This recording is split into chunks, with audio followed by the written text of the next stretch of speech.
Cherish Angel, Ansawi Ray Natasha. Po. May babasahin akong tula tungkol sa Ang Batang Magalang.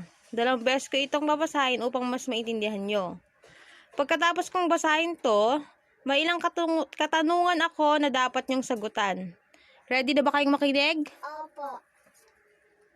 Ang Batang Magalang. Ang batang magalang, kinatutuwaan ng kapwa't bata't maging matandaman.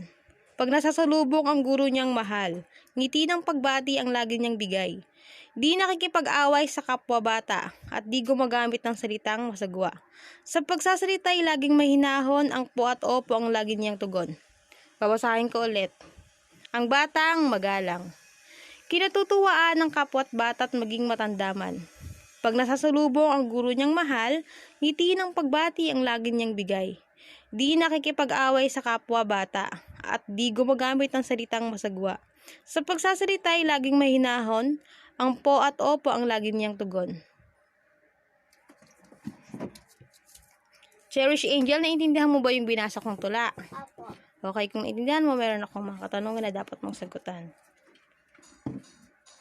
Tungkol saan ang binasang tula? Tungkol po sa batang magalang po. Yan, very good. Ano ang nararamdaman ng kapwa bata at matatanda? At tutuwa po at masaya po. Ano ang dapat gawin kung makasalubong ang guro? Sisibihin ko po, ngingiti muna po ako at tatanungin ko po saan po siya pupunta po. Okay, very good.